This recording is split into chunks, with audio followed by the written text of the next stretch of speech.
Two balls and a strike to count on Taylor. Reyes fires, swinging a drive, deep left field. It's his way back. Walk him off.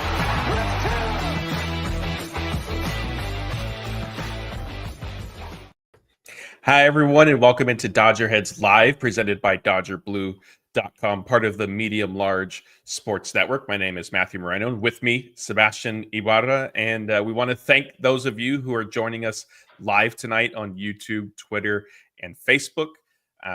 Are certainly a sort of an unexpected day, Sebastian, with a lot of things to discuss. Obviously, there was a game that the Dodgers had. Don't look now, but they've won 7 in a row in Cactus League play. But also, some updates with Dave Roberts. And I think, the biggest thing that we're going to get to tonight is Shohei Ohtani, and kind of, you could argue the Dodgers sort of have a new pitching plan. On the other side of the coin is Andrew Freeman kind of suggesting this was going to be the case. But we'll get into that kind of as we progress through the show. And then we want to, of course, leave time to answer as many questions as possible. So as a reminder, if you are on YouTube with us, if there's something you want us to discuss right away, Super Chat is the way to go. If not, definitely save your questions to the end. Like I said, we're planning on setting aside a good amount of time to answer as many of those as you have. Quick reminder, if you are on YouTube, please be sure to hit the like button on this video, subscribe to the channel, ring the notification bell, all that good stuff, so you get alerted when we post different videos. We are putting up Jeff's interviews from when he was out at Camelback Ranch, and also for these live shows whenever we do them. But let's get into things. And real quick, if you're not watching on YouTube right now, perfectly fine. You can come after the fact. And if you're listening via podcast, definitely rate, review, subscribe there as well, please. We certainly appreciate it.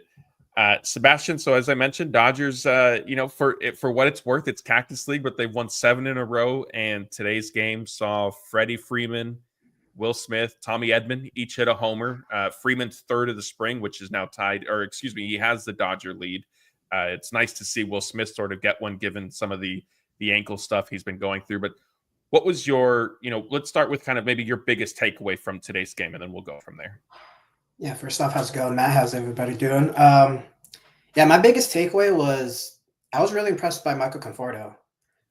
My kind of favorite hit of the game really wasn't any of the home runs. It was one of the later innings. It was like his last hit. He was facing a lefty, really smooth swing, right went with the ball the other way to left field. Because I think he's not going to be like, his presence as like a good role player is going to be not like super important, but I think it will be important for like kind of the flow of the lineup. So I really liked what I saw at him today.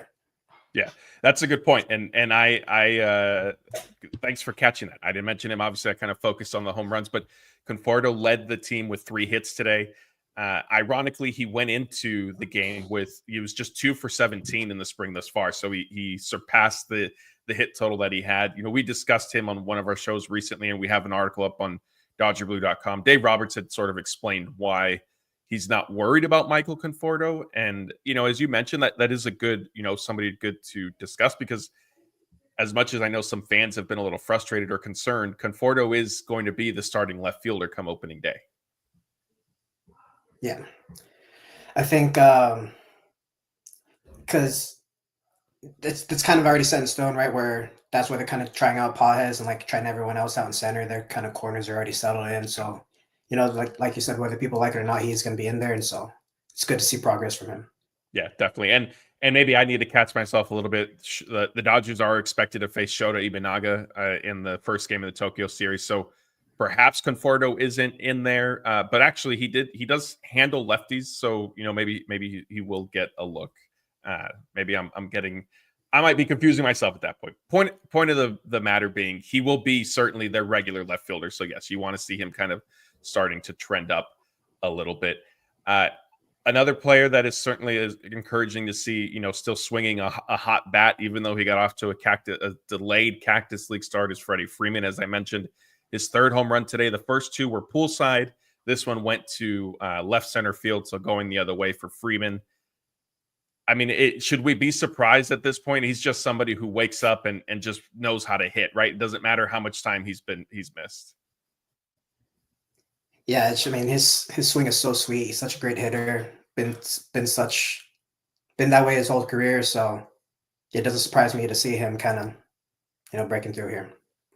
Yeah. We have our first super chat of the night. Zip code 0. Thank you for this. They want to know, who is the biggest surprise for the 26-man roster when it is announced? I know a lot of people are wanting it to be probably on the position player side with somebody like David Bodie. I don't necessarily see it. I think because of the injuries, and if you're with us on losing track on Tuesday night, we discussed Edgardo Enriquez having some foot issue that's going to keep him out for the start of the season.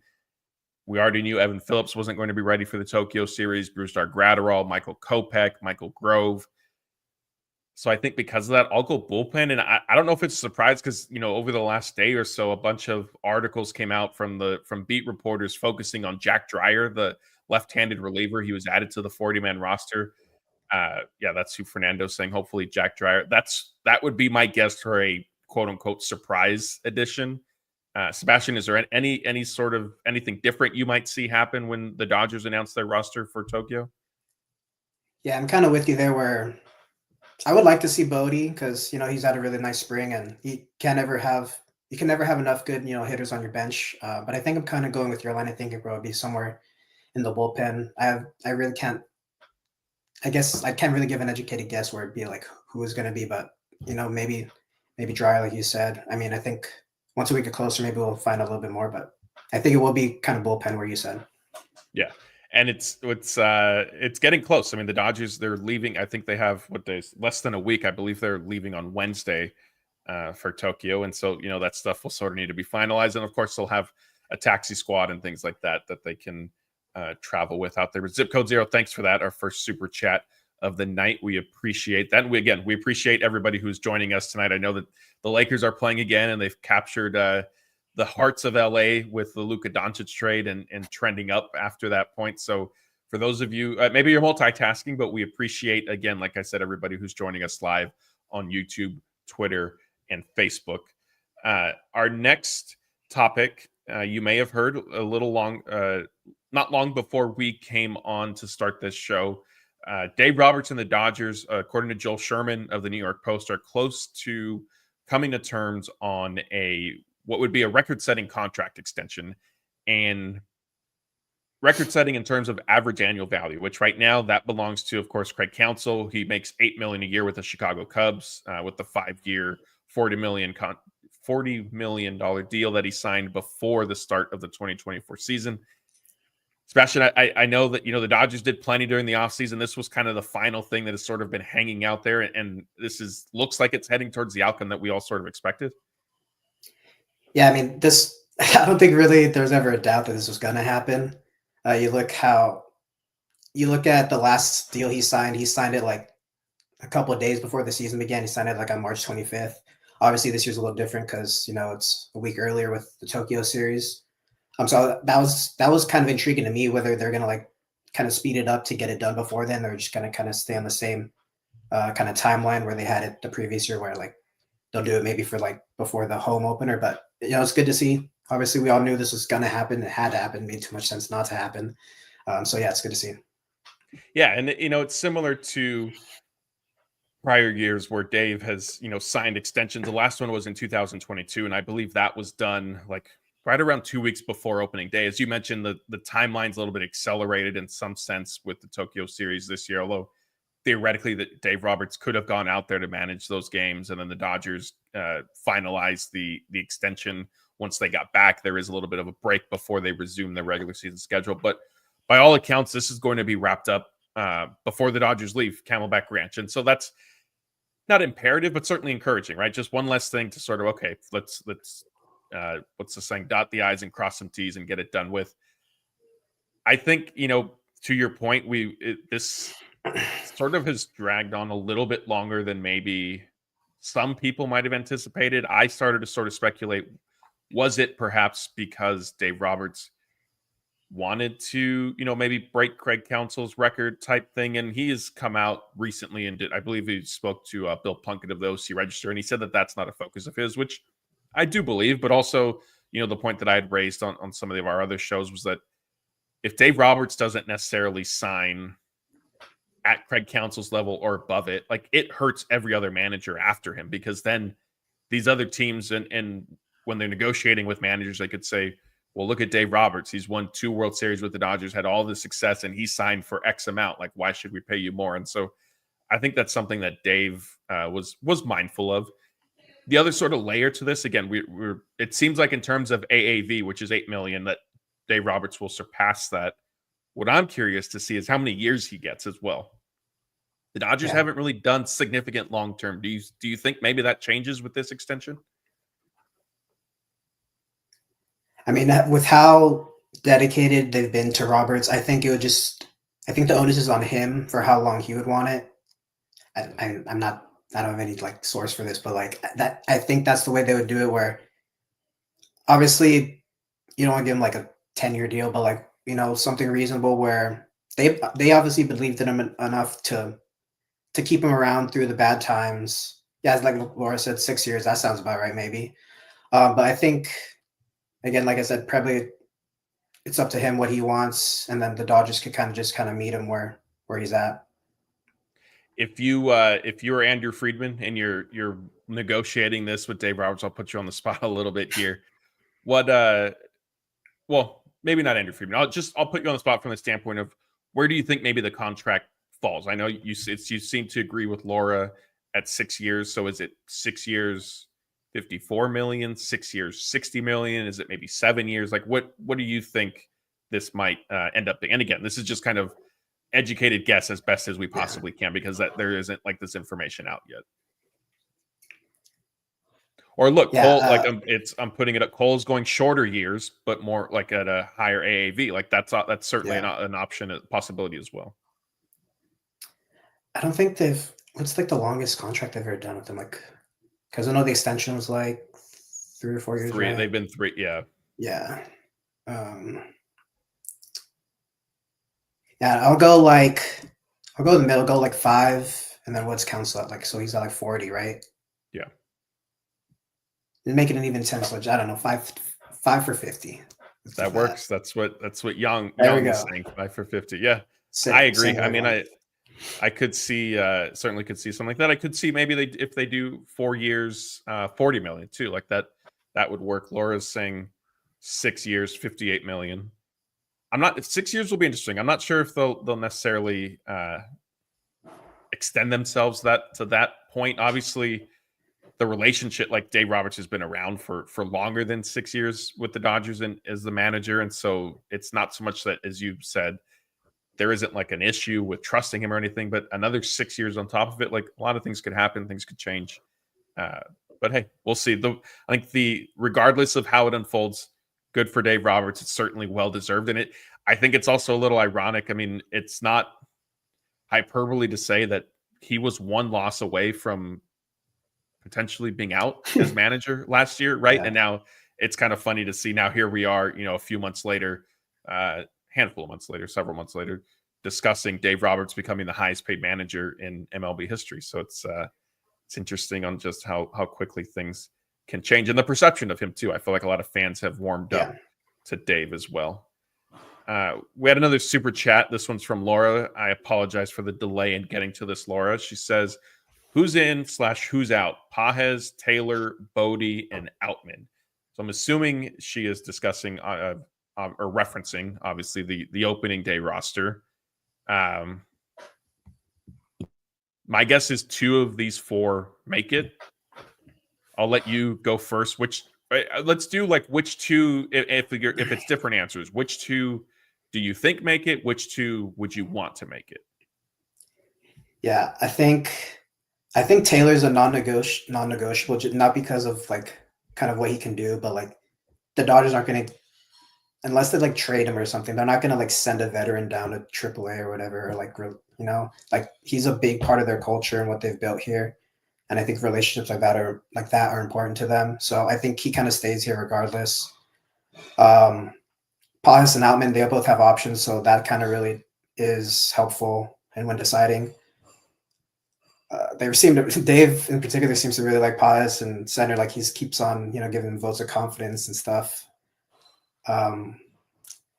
What I think will happen, what I want to happen would be like maybe if what I want to happen, I know it's not going to happen, but trade Taylor and like kind of.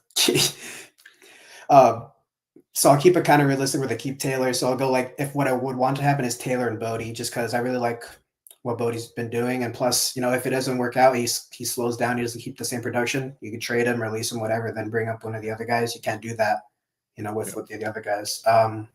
So what I want to happen, Taylor, Bodie. What I think, Taylor, Pages, maybe, probably. I think that's my final answer.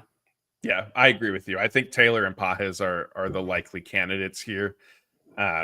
As you mentioned, Dave Roberts has continued to speak highly of Andy Pages and his defense in center field, even though I might have a different interpretation and opinion of it. It seems like you do. I know Anthony Jett, like a lot of us have sort of expressed more doubt than Dave Roberts has. And I get it. Like, he's not going to come out and trash his player, but and Pages certainly is working to improve. And there has been some level of improvement. It's just there are still, I think, some lapses that are concerning there and some development that still needs to happen. And James out. I think that's the biggest thing with him is like he just needs more develop. Like he certainly could. He's athletic. He has like the tools to be a center fielder. He just needs more development because your center field. That's kind of the most. That's like the shortstop of the outfield where the angles are a lot different. It's more demanding to play that position defensively. So like he has the tools to be a good center fielder maybe, but he has to just develop because he's doing this switch. He has experience there, but like not as much as he does in the corners. So if they ever want to make him a center fielder, I think that could be a possibility in the future. But right now, like he's really best suited in either corner. Yeah, definitely. And I agree with you. Taylor, just kind of the contract is an aspect of this. And I think you brought up a good point of just the relationships and how long he's been here in the clubhouse and that type of thing. Like the Dodgers do value that stuff. And so I think that combination does keep Taylor on the roster. Laura, thank you for that super chat. And again, I apologize for the little bit of delay in getting to that. We wanted to finish the Dave Roberts topic before we sort of pivoted. All right. Next is the Dodgers seem to be changing things with Shohei Ohtani yet again. Stop me if you've heard this before. Certainly we're all aware he's been ramping up to return to pitching this season. Heading into the spring, there was some uncertainty, but once he started throwing bullpens and stuff like that, Dave Roberts had suggested there was a possibility of Shohei Ohtani facing batters before the Dodgers left Camelback Ranch. That was going to come in the form of like a live batting practice session against some teammates. It wasn't going to be in a Cactus League game that had been ruled out. I was a little skeptical of Ohtani facing hitters, and sure enough, Dave Roberts told reporters today, Ohtani hasn't thrown a bullpen session, I believe, in something like 9 days. If you're watching this with us on Thursday, if you're listening after the fact, the number is a little bit off, but it's been more than a week, to safely put it, since Ohtani threw a bullpen session. He has continued to play catch from flat ground, long toss, stuff like that during workouts at Camelback Ranch. No bullpen session. Dave Roberts was asked about it. Basically said the Dodgers are sort of slowing things down a little bit since Ohtani had started to ramp up the intensity with, hitting. And obviously he just got into Cactus League games recently, similar to Freddie Freeman. Will Smith sort of delayed in that sense. Sebastian, is there anything to, I don't want to say be concerned about, but I guess sort of, be worried about with Ohtani and what's happening here? Yeah, I mean, I'm personally not concerned just because they've been extra careful with him. Like the moment he signed with them, it doesn't matter if it was, recovering from the first Tommy John for hitting purposes or, this whole kind of pitching rehab where they're just going to, maybe if they weren't as talented as they were, like maybe they would push it a little bit more, but there's really no reason they need to. They have all the pitching in the world right now. If they need to bring him along extra slowly, then by all means, go ahead. I mean, it makes sense, right? Even last year when he was rehabbing for hitting purposes, they didn't want him to put too much strain on his elbow, his arm.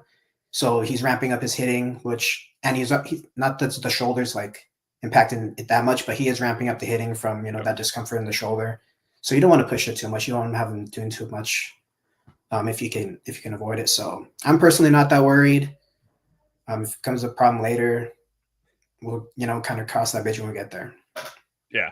We were at Dodger Fest back in January when Dave Roberts said, yes, I think May make sense for Shohei Ohtani to get into a game for the Dodgers and start pitching again. I always felt from the very beginning that was somewhat aggressive. I didn't think there was really any need for that with how long the season is, and obviously the Dodgers planning to play into October and hopefully repeat as World Series champions and all that. So that did surprise me. So from that standpoint, this makes sense that they're slowing things down. They're waiting. Ohtani will not he's not going to resume kind of his throwing progression from a bullpen standpoint, from a potentially facing hitter standpoint, until the team is back from the Tokyo series. So I think with all of that being said, we're probably looking at a scenario where he isn't necessarily pitching, I think, by May, the way Dave Roberts indicated. And he was asked about that when he was discussing the kind of, I don't want to call it a full change in plans, but the update, the latest news with Ohtani's throwing schedule.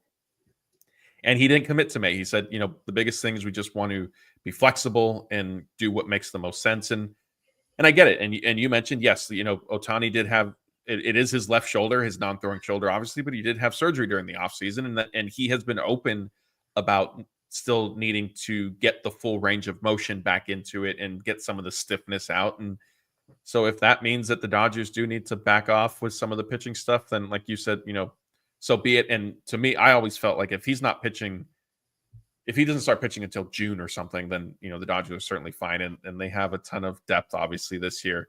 Knock on wood, we have seen over recent seasons how devastating the injury bug can be. So knock on wood there, but they do appear to certainly have a lot of depth. But yeah, so that's where kind of the Ohtani stuff stands. Anything else you want to add on this topic? No, you're good. Okay. No.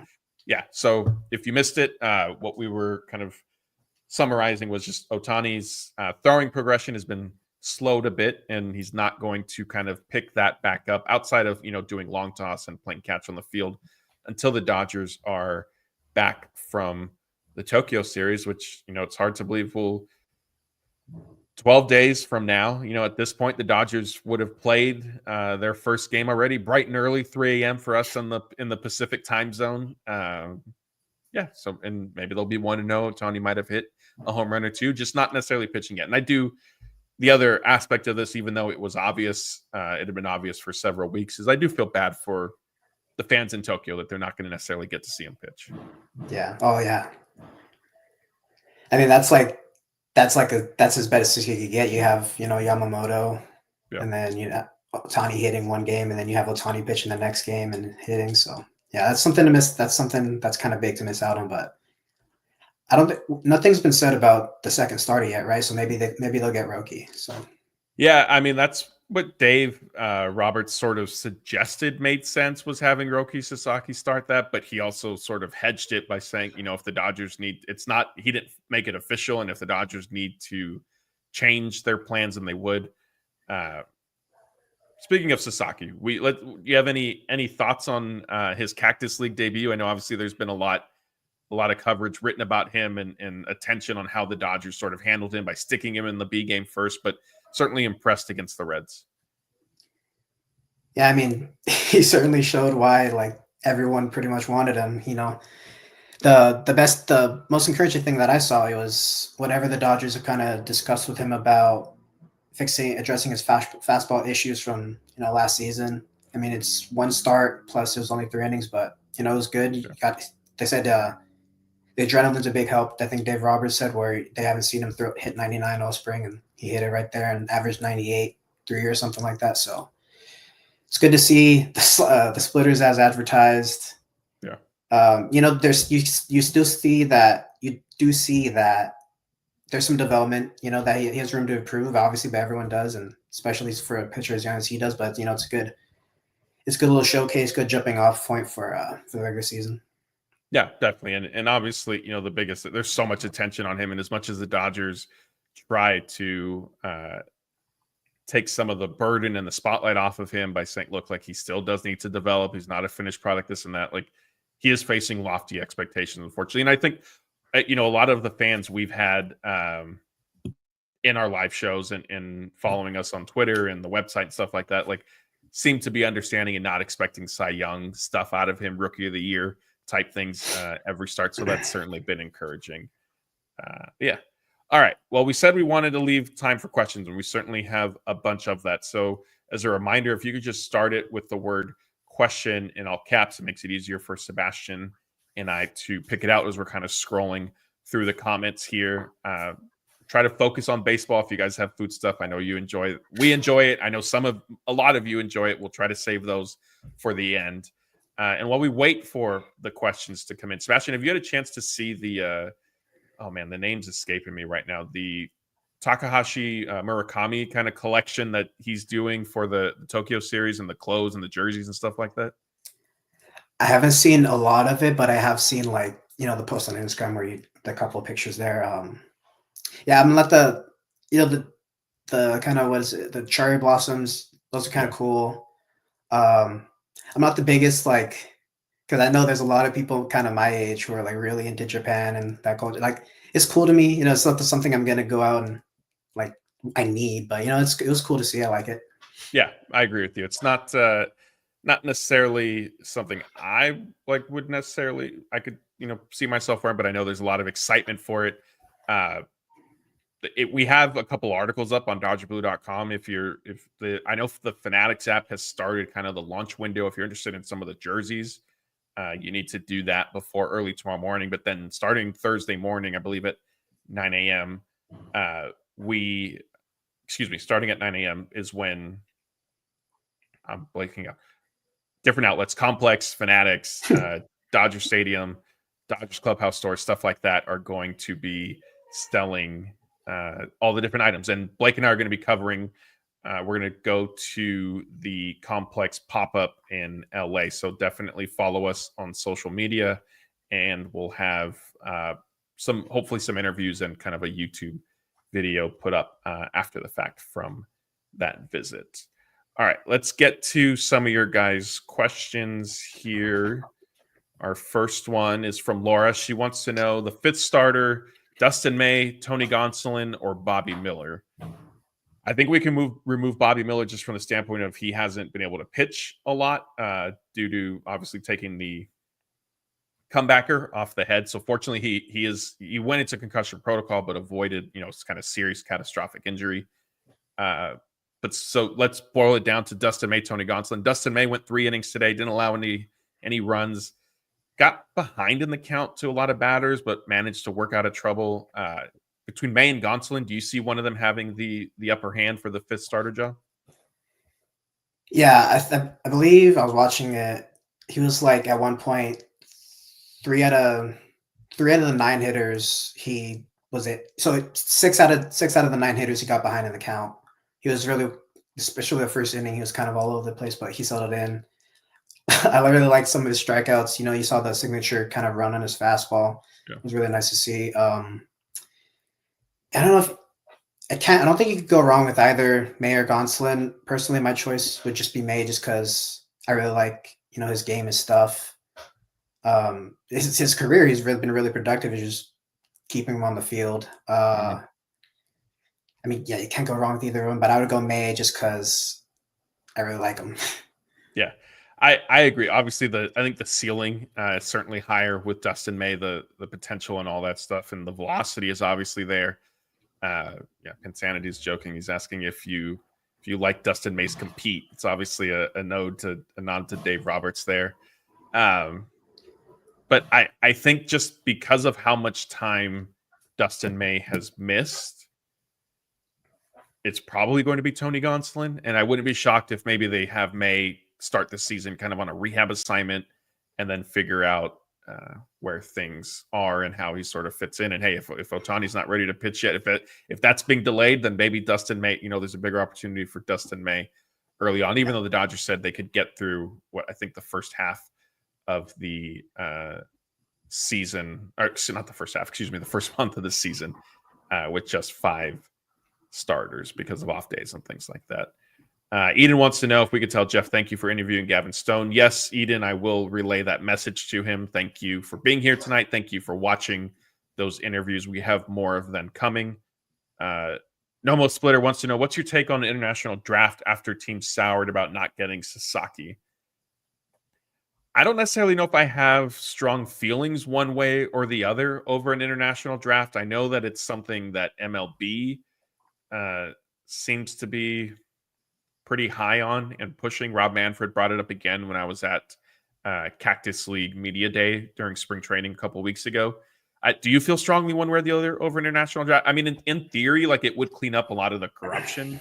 And, we kind of joke about it, like international signing day comes and somehow there are all these big contracts and players agreeing to deals with teams on the first day. So do you want do you think it would help a lot of that stuff? I mean, that's going to happen. I think that's going to happen regardless. You see it like in other leagues, like the NFL. I know free agency is coming up. They have like the legal tampering period, but even then, like you'll have kind of these national reporters. They kind of already have like, oh, these two teams are in talks. So I think that kind of is going to happen regardless. Whether or not like I'm for or against the draft, I think, like you said, it would make it a lot cleaner, a lot nicer. But I think also you got to keep in consideration the other leagues. Like I don't think that's in their best interest. Where I know I saw somewhere, just because I don't know where it's from, I'm not going to say it just because I don't want to say if it's wrong. But it's not going to help out the other leagues. I don't think. Yeah. Where it's not going to help out their products. So I don't see how. I mean, I think you come to agreement. Oh, that's fine, but I don't think it would really. I don't think it has legs. I'll say that. Yeah, I mean, I think the union doesn't necessarily appear to be in favor of an international draft, and so it's going to be certainly a contentious point if and when it's brought up during CBA negotiations. And I don't want to get into it now because it's unfortunate, but there already have been multiple signals that there's going to be another lockout, and it's not good for the sport when we have 2 full baseball seasons to play and there's already discussions about a lockout coming and how it's inevitable. But that's not the time. This isn't the time for that. Let's keep things optimistic here. Let's see what other questions we have here. We have another super chat. Zip Code Zero says, does Mookie finish the season at shortstop? I don't know if we've gotten your take for Mookie playing shortstop this year. How do you feel on that decision? Yeah, if you asked me, like, it's kind of still the same. If you asked me before spring training started, I'd be more not cautious, but I'd just be. I guess I don't think that's still his like best spot. Not like he can't do it, just for his well-being and his like longevity. I don't think that's the spot for him. But it was really showed. I kind of always believed he could do it. He just needed more than like last season. They told him, or they asked him to be the shortstop like a week into spring training. So I always knew like with more preparation he could. He has the talent to do it. Now that you've seen him in the games, he looks really natural. All you needed to do is just kind of he had to get used to moving his body in space in a different way at shortstop rather than the outfield or second base. My take, I think he has my take. My take would be that I think it's fine. Maybe I don't know how the outlook is like super long term, like maybe beyond 2 years. But for now, I like him there. I like what I'm seeing from him, and then I think he does finish at shortstop just because I don't know what the option the Dodgers have right now. Yeah. Okay. So I was gonna say specifically to Zip Code Zero's point. Super chat and question. Yeah,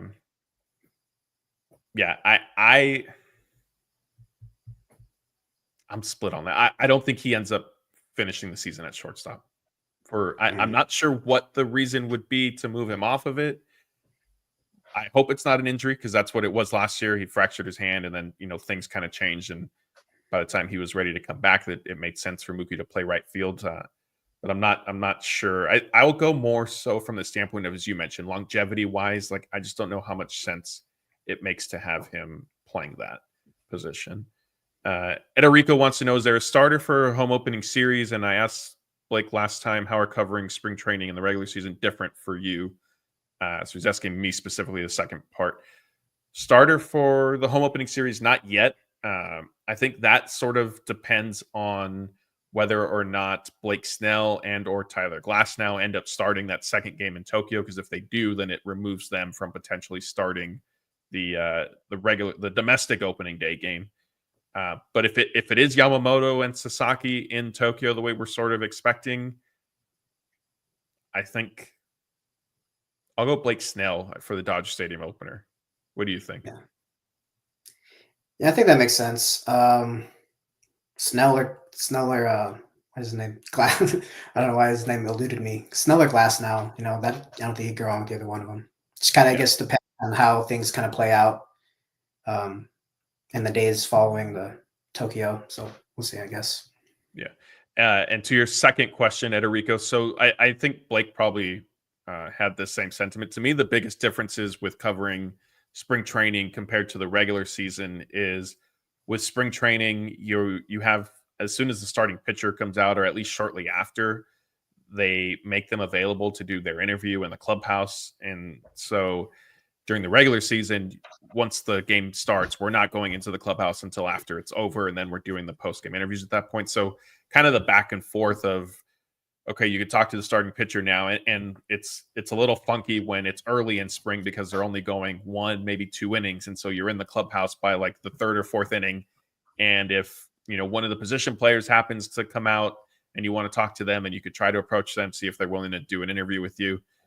So that's probably just the weirdest thing, is how all that stuff is happening while the game is being played rather than in a post-game setting the way it does during the regular season. So Ederico, I appreciate you taking an interest in how Blake and I have to cover the team in these games.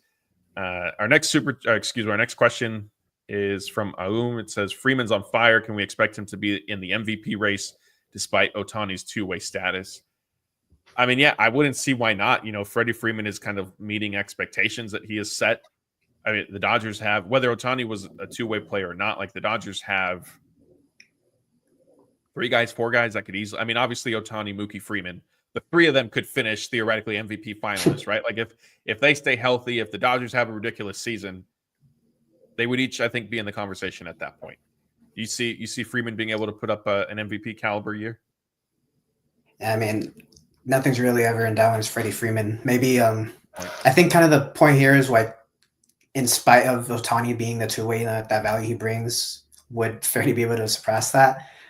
I think that would take a lot. It will take a lot if Ohtani does go two-way, but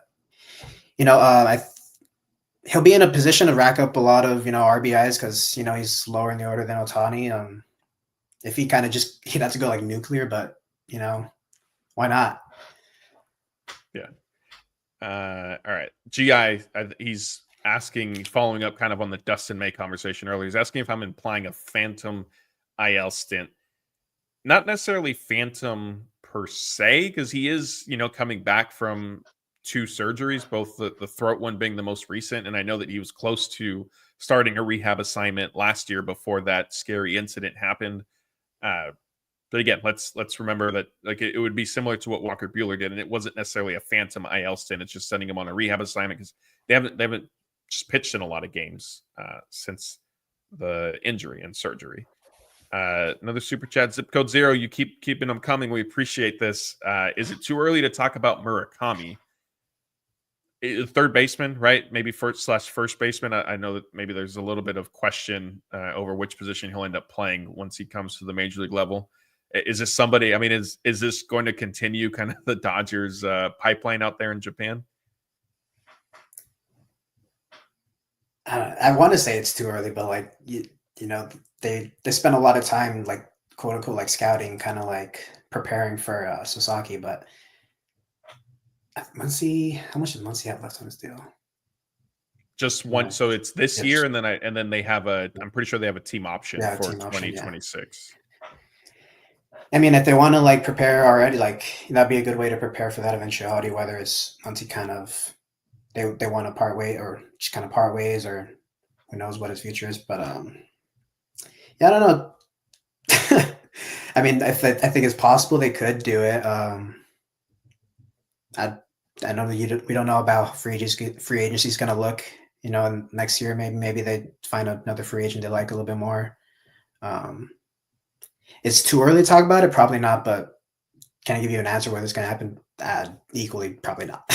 Yeah, and Nomo Splitter says nothing is ever too early for the Dodgers brass. Yeah, those are great points that you guys bring up. Machine Kelly wants to know if I'm trying out for the Yankees but if so, he's updating me that they got rid of their shave policy. Yeah, I do. Yes, I cut off the full beard. Had a little bit of time. Thought that I would finally do it. It'd been a while, so yeah, that's what's happening there. Let's see. Cole says, excluding a World Series ring or Rookie of the Year talk, what would a successful year look like for Sasaki? What numbers would you like to see?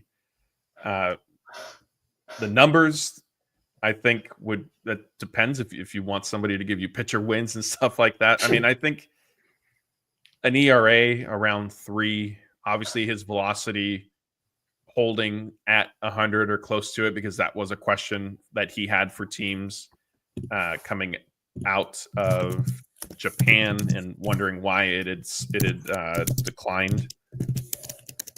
I think something along those lines. I mean, I don't think we need to necessarily get into pitcher wins. I know people give me a hard time for using that stat, but is there anything else, like numbers wise, that you would want to see sticking out with Sasaki? Yeah, I was looking up what was Skeens' strikeout percentage last year.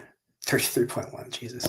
Yeah, so like I'd want to see, obviously, like you said, ERA around 3 would be nice. And then I want to see like that strikeout stuff. So probably 33.1 is kind of crazy. So, but yeah, I'd like to see like some pretty good strikeout numbers. That'd be pretty cool to see for kind of a successful season. Yeah. All right, let's answer a few more here. Scooter Booter says, you see Eddie Rosario cracking the roster and the optimism for Kim so far. I don't necessarily see Rosario making the team. I mean, similar to David Bodie, like just fighting too much of an uphill battle. Sebastian, do you disagree? Do you agree? Yeah, no, I don't disagree. I think just, yeah, like you said, I don't think there's enough space, too much talent. Yeah, I really see that happening. And what about in terms of Ha-Seong Kim? What would have been your thoughts? There's been a lot kind of all over the place with him. We all sort of anticipated he would get, a lot of opportunities at second base. He did kind of early on. He's being moved around a little bit, played some shortstop, some center field. Yeah. Concerned, optimistic, just kind of neutral. Where are you with Kim? Yeah, I think probably what might be best for him is, I know it's been kind of floated out there of him like starting in the minors. Obviously, he has that thing in his contract where he can't block that. I think that could be good for him, just kind of get his feet wet, get his feet settled in. Obviously, again, there's been talk about like kind of Tommy Edman maybe being a starting option at second.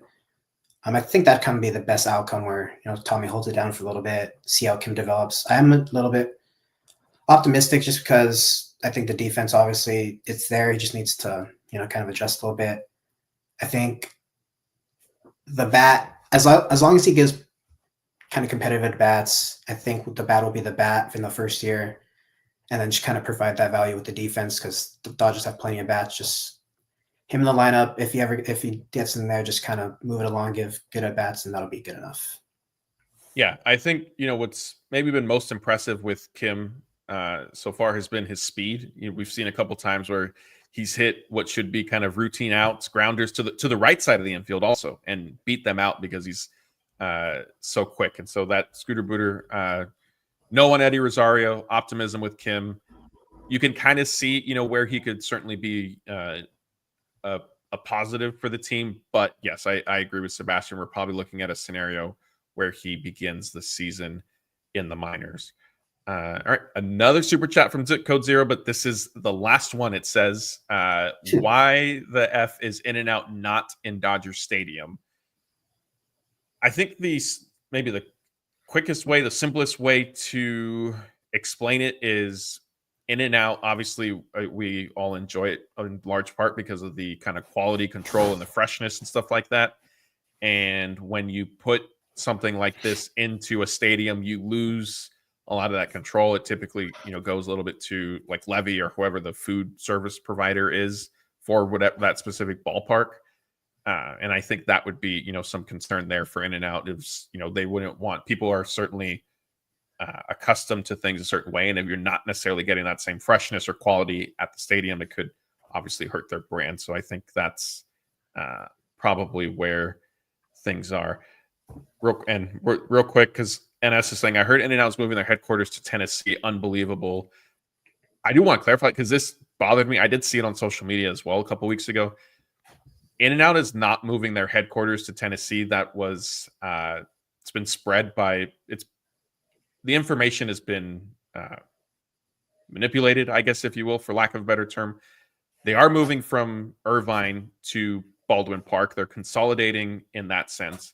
They are then building a separate office out in Tennessee to kind of help with expansion out in the East Coast and stuff like that. It's not going to be their main headquarters. I guess in 15 years from now, 20 years from now, perhaps maybe they decide to move out of California at that point. But as of now, that is not the plan. But this is, and as I'm not saying you specifically, but this idea that In-N-Out is leaving California already and building their headquarters in Tennessee is wrong. It's incorrect. And that, we, as Nomo is saying, yes, false rumors. We don't tolerate that around here. We want the truth out there, even if it is sometimes negative. But this is not the case for that. All right, we have a couple here, both from Nomo. So we'll take if you guys have them, just remember question in all caps, and we'll get them. It says from 0 to 1,000, how much money will you spend on Dodger gear during the regular season? I don't know if I'll necessarily be buying a ton. I mean, there is, I guess, the Gold Series merchandise is going to come out with, and that's always fun to kind of see the different things. Sebastian, are you planning on splurging throughout the year? Or are you going to be conservative? I got student. Sure. Yeah, Sebastian is back at school. What's it called? Loans? My student. No, not student. I know. I've made sure not to do that. Payments. I got school payments to make. So no, there you go. Okay. I don't know. I couldn't say that.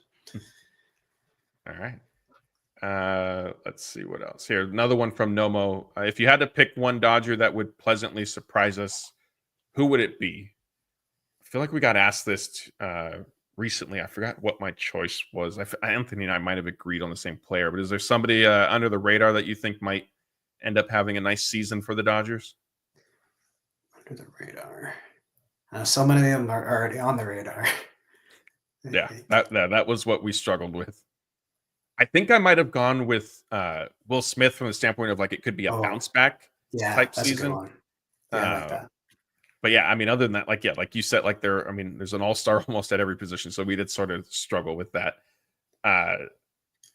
Sebastian, if you don't mind asking, people or want to know how old you are and you're still in school. Well, you're going back to school. It's graduate school, so yeah, it might have been a little misleading there.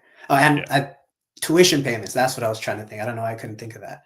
I am 24, going to be 25 in June. So a little bit. All right. A little bit. Sebastian answering all the hard-hitting questions that everybody has tonight. All right. I think this will be the last one unless we get a couple more. It's from Eden. She says, think Rushing becomes a full-time player. Once Barnesy is gone, he could play left when he's not catching. The left field thing, I'm perhaps it could change, but as of now, the Dodgers have said this spring that he's back to focusing on catching. And I don't think Austin Barnes is the block to Dalton Rushing playing every day. That's more a Will Smith type thing. And so the Dodgers will have an interesting scenario on their hands. But do you see Dalton Rushing becoming their starting catcher at some point? Obviously, Smith is signed to the long contract extension. Yeah, they've obviously kind of pushed back on that a little bit about him playing the outfield, kind of pushing him more back towards catcher. I think, that is kind of tricky with Smith, but maybe because you don't want to take him out of the lineup. And like he does get some days off. Like he gets a good amount of days off, right? Because I think like last year he played like 126 games, something like that. So like in those instances he could be in there, but still not like a lot for like a prospect. His situation a little complicated. I'd like for him to be on the major league roster some way, but right now it's a little cloudy. If he just takes over Austin Barnes' role eventually, that'd be pretty cool. But you'd like to see him get a bit more of a bigger chance. But right. I guess that'll be kind of something that's going to develop in the years. Yeah, I mean maybe Rushing becomes the potential answer at first base once Freddie Freeman either becomes a free agent or retires. But yeah, I mean, as of now, it seems like the Dodgers want Rushing focused on catching. All right, we have some feedback. Sebastian, 24, you're so young. A little encouragement from Nomo's splitter. Way to go with graduate school. NS wants to know if you're a journalism grad. First off, thank you for saying that, because I feel so bad every time I see one of these baseball prospects at like 19 in the majors. I'm like, oh my god, what have I done? So my undergrad went to the University of Laverne. That's in communications with a concentration in PR, and then this one is MBA, and then focus on marketing. Here, one more. Nomo Splitter says favorite old school video game. Mine is Ken Griffey Jr. Baseball on SNES. I don't really have a favorite old school video game. I don't know. Are you? Hopefully, maybe you could give him a better answer than I was able to. Yeah, I'd say what's it called? I think it's called The Bigs. It was on the Wii. Oh no! You know what? No. Mario Baseball. There you go. On the Wii. When I was still playing baseball in high school, we had our own clubhouse, and we had a Wii in there, and like Mario Baseball was like one of the only games we had. And after practices, or like sometimes you could show up in the morning at school and you just go in the clubhouse, and we'd have like Mario Baseball tournaments. And yeah, so Mario Baseball. There you go, Mario Baseball all the way. Our admin is saying the Bigs 2 is an elite game. That was going to be my first answer before I thought of that. The Bigs, because I remember you could like steal players from other teams when you beat their team, so you could steal like their best player. That was pretty cool. And thank you. A little more encouragement for you, Laura. Saying congrats and good luck, Sebastian. As you know, Laura's in here pretty much all the time with us. All right, let's finish with this one. I don't know, Jeff. I know this isn't your first time on. We try to bring you on when schedules and stuff allow for it. Did Jeff do the question where he says if you're on a road trip and you have to pick one snack, one candy, and a drink from basically like a liquor store or gas station? I believe so, but I think I remember my answers. Okay.